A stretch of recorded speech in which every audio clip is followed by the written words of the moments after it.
Bonjour à toutes et à tous, bienvenue sur les vidéos DJ Stuff. Aujourd'hui je suis très heureux de vous retrouver pour qu'on va ensemble le reloop ready.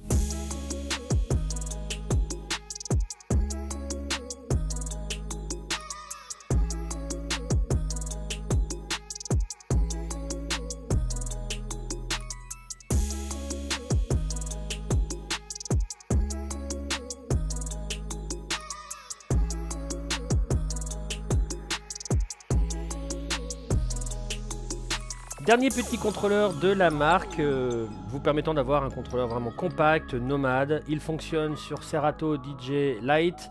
Bien sûr, si vous faites l'upgrade, il fonctionnera et la vidéo va tourner là-dessus sur Serato DJ Pro. Et vous pouvez très bien aussi le brancher sur Algorithm DJ pour pouvoir piloter depuis votre tablette ou la version sur ordinateur, aucun souci. On va déjà se focaliser sur la partie navigation. Donc, quand j'appuie sur le bouton cranté, enfin sur la molette crantée, vous avez directement accès aux playlists, voilà, donc ça peut être du Beatport Link, du beat source ou vos morceaux directement en interne dans l'ordinateur. Vous cliquez dessus, vous arrivez dans les morceaux et quand le morceau est disponible, enfin celui que vous souhaitez, vous appuyez sur load, hop, et puis je vais mettre l'autre morceau, celui qui me concerne, sur la gauche. Et une fois qu'il est enclenché, c'est parti pour la lecture. Partie table de mixage, vous avez un petit peu moins, vous avez les médiums en moins que vous pourriez avoir d'habitude historiquement sur une partie... mais on le retrouve de plus en plus sur les contrôleurs, les petits contrôleurs comme ça pour débuter. On trouve de plus en plus le gain, les aigus et les graves et on zappe un peu les médiums. Il y a même parfois on enlève les gains, ce qui pour moi est dommage parce que c'est quand même très important de...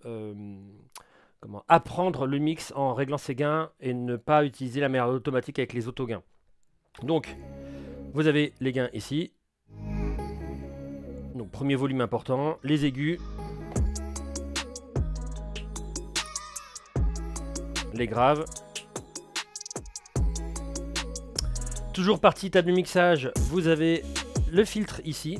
On va le voir plus tard, mais il peut être associé aux effets que vous avez sur les tranches en haut. Donc passe bas.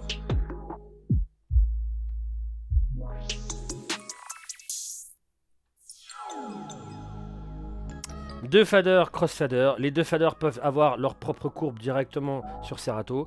Et le crossfader, alors je parle pour la version Serato DJ Pro.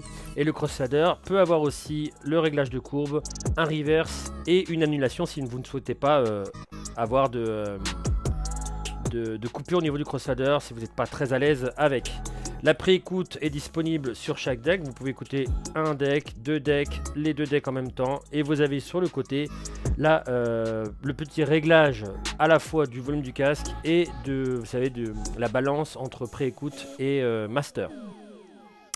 Voilà pour la partie table de mixage. On va partir sur les decks. On va aller tout en haut. Donc déjà, une boucle automatique est disponible. On va le voir plus tard, mais sur les pads, vous avez aussi la possibilité d'avoir des boucles auto et des boucles manuelles. Donc la boucle automatique, vous tournez et vous avez de 1/32e, alors là, en relation avec Serato DJ Pro, 1/32e jusqu'à 32 temps. Donc, vous voyez au niveau de la courbe bleue.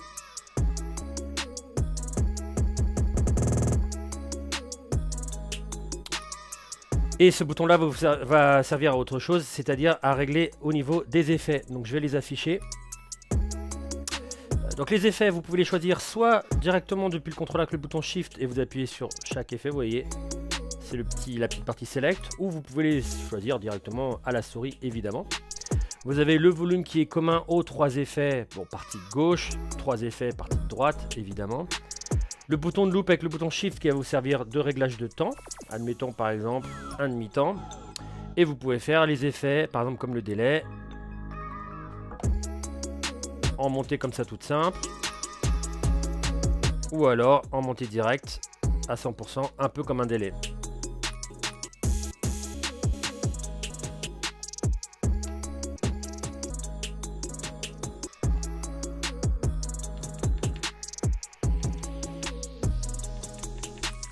Ou une petite reverb.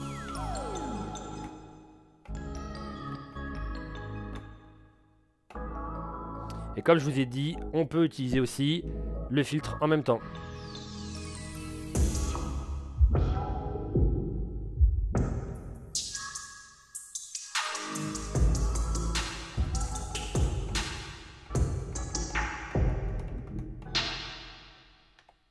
etc., etc.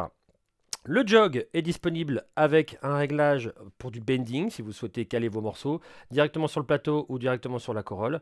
Il vous suffit juste d'appuyer sur le bouton vinyle ici pour désactiver la partie scratch. Donc avec le scratch, ça va vous donner ça. Du scratch sur le plateau. Sans la partie scratch, vous voyez, vous allez avoir le bending comme vous pourriez l'avoir sur le côté de la corolle. Ce bouton ici vous sert aussi de sleep mode qui vous permet d'avoir la manipulation comme le break, les haut cue, tout ça avec la musique qui continue derrière de jouer. Donc vous appuyez sur le bouton shift sleep mode. Mais avant, je vais... Voilà. Voilà, je voulais avoir un petit haut cue sur les claps. Sleep mode. Et au lieu de le répéter simplement comme ça,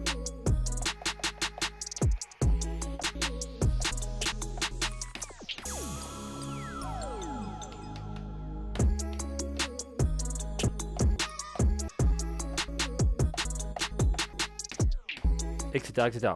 Donc toute manipulation avec la musique qui va jouer derrière. Le bouton Keylock ici qui va vous permettre de changer le pitch ici, la vitesse du morceau sans altérer la tonalité. Donc si vous ne l'aviez pas, vous allez avoir ça. Avec les changements de tempo et de tonalité. Mais avec le Keylock, vous aurez le maintien de la tonalité lors du changement de vos tempos. Ce bouton ici vous sert aussi au keysync, tout comme le sync ici. Il va vous permettre de matcher deux clés entre elles, comme vous pourriez matcher deux tempos avec le bouton sync. Et on arrive sur les pads, la partie pad et la partie transport en bas. Donc bouton play normal, play pause, avec un petit break qui peut être réglable. Donc vous pouvez le mettre en instantané ou pas. Donc instantané, ça va vous faire un arrêt comme ça. Ou moi j'aime bien avoir un petit break. Le bouton play et Q peuvent avoir aussi deux fonctions ici, avec le bouton shift. Le Q va réagir un peu comme un hot Q finalement, avec le premier Q qui va, le premier Q quoi, du morceau. Et le bouton play va faire le sensor, c'est-à-dire un reverse.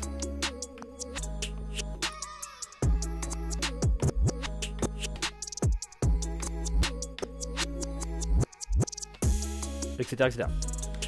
Le sync qui cale deux tempos entre eux, enfin deux morceaux entre eux avec le sync off avec le bouton shift. Et le bouton mode qui va vous servir de changement de fonction sur les pads. Alors, je m'efforce à faire des vidéos de plus en plus courtes pour pouvoir intéresser plus de monde parce qu'apparemment mes vidéos sont un petit peu trop longues. Donc j'ai fait des tutos que vous avez l'habitude de voir sur la page qui s'affiche sur le côté de l'écran, où vous avez tous les tutos qui reprennent en fait toutes les fonctions, donc tout ce qui est sampler, pitch play, sampler bank, loop, les auto-loops, les auto-cues, etc. Tout ça est expliqué dans ces vidéos-là. Vous allez juste aller sur le lien et vous aurez toutes les fonctions des pads expliquées. La petite différence, c'est que là, il y a quand même deux fonctions qu'on ne rencontre pas souvent. Il y a le user mode et le bit grid. Donc, qu'est-ce que ça vaut? Donc, le bit grid, en appuyant, donc à chaque fois vous appuyez sur mode, vous allez avoir la possibilité d'aller sur donc hot cue, auto loop, etc. Donc, quand vous allez sur bit grid, vous allez pouvoir avoir le changement. Vous voyez, c'est très discret, mais vous voyez la grid, je peux changer de gauche à droite, changer le tempo, etc. Enfin voilà, je peux éditer la grid directement sur le contrôleur, ça c'est bien. Et le deuxième mode, c'est le mode user qui va vous permettre de passer en mode MIDI et pouvoir récupérer. Vous voyez, si je fais Shift, hop, vous allez avoir des boutons ici. Alors par exemple, je vais appuyer sur MIDI là. Par exemple, le quantize, je ne l'avais pas, je vais l'appuyer et voilà, il a été enregistré. Donc dès que je vais appuyer là, je vais pouvoir avoir le quantize qui n'était pas d'office sur le contrôleur. Et voilà, c'est fini pour la partie pad. Bien évidemment, comme je vous ai dit auparavant, vous pouvez vous précipiter sur la page que je vous ai donnée précédemment pour avoir toutes les fonctions, que ce soit du pitch play, du sampler, des hot cue, tout ça. Je vous explique tout ça sur cette page. Il y a un tuto pour chaque fonction, donc vous pourrez très bien comprendre chaque fonction et ça permet d'avoir une vidéo quand même plus compacte pour les autres personnes qui trouvent que c'est un petit peu trop long. En tout cas, merci beaucoup d'avoir suivi cette vidéo. C'était donc le Reloop Ready. Si vous avez des questions au sujet du contrôleur, n'hésitez pas à les poser en dessous de la vidéo dans les commentaires. Merci beaucoup d'avoir suivi cette vidéo et je vous dis à très bientôt. Ciao, ciao, portez-vous bien tout le monde.